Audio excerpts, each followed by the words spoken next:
গুজরাটের কসাই, উনি আমাদের সাম্প্রদায়িক সম্প্রীতি শিক্ষা দিচ্ছেন। ভারতে বসে আমরা আপনাদের কাছে একটা জিনিস জানতে চাই, যেই 626 জন ক্যান্টনমেন্টে বন্দী ছিল, তাদেরকে কিভাবে ভারতে পালিয়ে যেতে সহায়তা করা হয়েছে এবং তাদের পিছনে কারা রয়েছে আপনারা নিজেরাই দেখেন। আমরা এই বিষয়গুলো জানি। এই বিষয়গুলো 5ই আগস্ট পূর্ববর্তী পুরো সময়টা আমরা এই ঘটনার একদম সাথে আমাদের সরাসরি সম্পৃক্ততা ছিল। মিড রেঞ্জের যে অফিসারগুলো ছিল এবং সৈনিকরা ছিল, কোর্ট মার্শালকে সামনে রেখে জেনারেলের বিরুদ্ধে গিয়ে তারা ছাত্র জনতার পক্ষে রাস্তায় নেমে এসেছিল। আমরা তাদের প্রতি আমাদের দায়বদ্ধতা অনুভব করি। ইউনিফর্ম পরা যে অফিসাররা রয়েছে, যে সৈনিকরা রয়েছে, আমরা আপনাদের প্রতি দায়বদ্ধতা অনুভব করি। আপনাদের দায়বদ্ধতার জায়গা থেকে আপনারা নিশ্চিত করবেন যে এই 626 জন যারা এই ফেসিবাদের এনাবলার ছিল, কোলাবোরেটর ছিল, এই ফেসিবাদের যারা পৃষ্ঠপোষকতা দিয়েছে, যারা এই ফেসিবাদকে ডালপালা আকারে মহিরূপে গড়ে উঠতে সহায়তা করেছে, তাদেরকে কারা সীমান্ত পাড়ি দিয়ে আজকে ভারতে একটা সেফ এক্সিট করে দিয়েছিল, আপনারা সেই বিষয়টিকে নিশ্চিত করবেন। আজকে আমি যখন পিলখানায় কথা বলছি, ঠিক এই মুহূর্তে mother of terror Sheikh Hasina ভারতে বসে তিনি জনসভায় বক্তব্য দেওয়ার প্রস্তুতি নিচ্ছেন এবং সেটি আমাদের জন্য লজ্জার। আমি যখন এই পিলখানার আশেপাশে যাই, টিউশন করাতে যেতাম আমি ইউনিভার্সিটি লাইফে। 2009 সালের ফেব্রুয়ারিতে যেই ঘটনাটা ঘটেছিল, the first intentional killing of this land zeros, the first intentional killing, এটাকে একটা স্লটার বলা যায় এবং স্টেট প্যাট্রোনাইজড এমন স্লটার আর পৃথিবীতে কোথাও হয়েছে কিনা সেটা আমরা নিশ্চিত নয়। এই পিলখানার সাথে এটার সিলসিলা শুরু হয়েছে 2009 সাল থেকে এবং এটার চূড়ান্ত পরিণতি 2024-এর এই 5ই আগস্টে হয়েছে।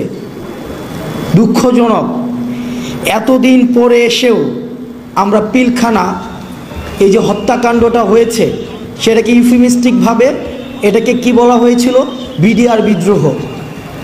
পিলখানা একটা হত্যাকাণ্ড, স্টেট প্যাট্রোনাইজ করে একটা ইন্টেনশনালি একটা হত্যাকাণ্ড ঘটিয়েছে এবং সেটাকে দেখানো হয়েছে যে এটা নাকি একটা বিদ্রোহ। আমার বয়স 27 বছর, আমি তখন ক্লাস 5-এ পড়ি যখন এই ঘটনাটা হয়। এখনও পর্যন্ত এই যে কফিনের যে দৃশ্যটা আমার চোখে ভাসে, যে নিজের সহকর্মীর কফিনের দৃশ্যটা নিয়ে যাচ্ছে এবং এই মাটির সবচেয়ে কঠিন মনের মানুষ যারা, সবচেয়ে দৃঢ় প্রতিজ্ঞ মানুষ যারা, তাদের চোখ দিয়ে পানি পড়ছে এবং তারা নির্বাক।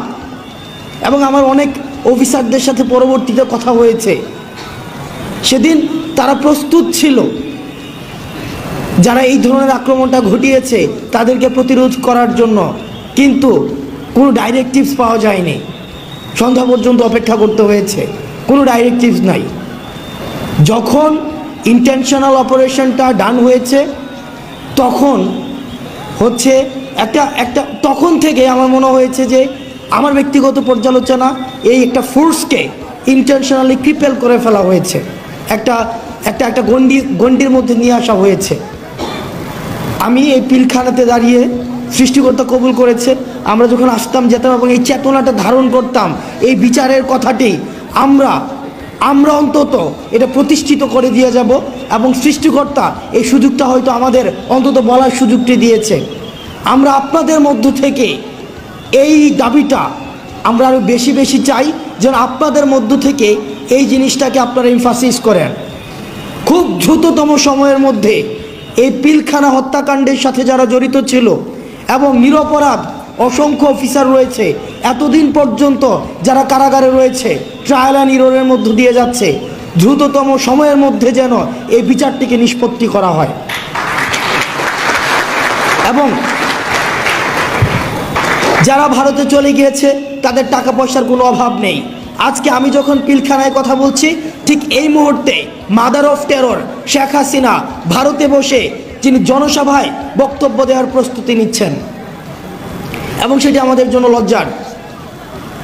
আমরা আমাদের জায়গা থেকে আমাদের এই ভোকালটা, এই যে জুলাই মুভমেন্টটা, এই জুলাই মুভমেন্টে 1500-র বেশি যে শহীদ হয়েছে এবং 22,000-এর বেশি যে আহত হয়েছে, এটা যে একটা জুলাই মুভমেন্ট ছিল, কিন্তু আমরা ওয়েস্টার্ন মিডিয়াতে দেখছি, আমরা ইন্ডিয়ান মিডিয়াতে দেখছি কনস্ট্যান্ট প্রপাগান্ডা চালিয়ে যাওয়া হচ্ছে।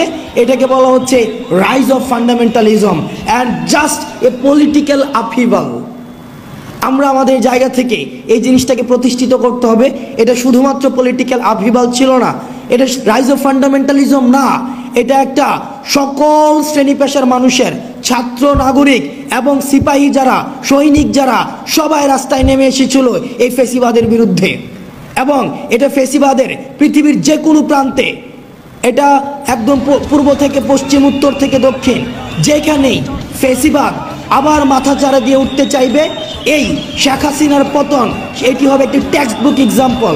যেখানেই ফেসিবাদ মাথাচাড়া দিয়ে উঠতে চাইবে, এই শেখ হাসিনার পতনটা হবে এটা একটা টেক্সট বুক এক্সাম্পল। যে ছাত্র নাগরিক, যেমন সিরিয়াতে 53 বছর পরে আসাদের পতন ঘটেছে, আমাদের দেশে 16 বছরের পরে আসাদের পতন ঘটেছে, আমাদের আসাদ নামক যে ফিমেল ক্যারেক্টার হাসিনার পতন ঘটেছে। আমরা পরবর্তী 24 পরবর্তী যদি বাংলাদেশটা গড়তে চাই, সেটা আমাদের একসাথে গড়তে হবে। সেই জায়গায় আমরা দেখেছি যে সাম্প্রদায়িক উস্কানি বিভিন্ন সময় দেওয়া হচ্ছে, সেই জায়গাতে আমাদের বিজেপির সেখানে তাৎপর্যপূর্ণ ভূমিকা আমরা দেখতে পাচ্ছি। আমরা আমাদের পরবর্তী 24 পরবর্তী যে বাংলাদেশটা রয়েছে সেটি গড়ার জন্য আমরা সবাইকে একসাথে নিয়ে আমরা কাজ করতে চাই।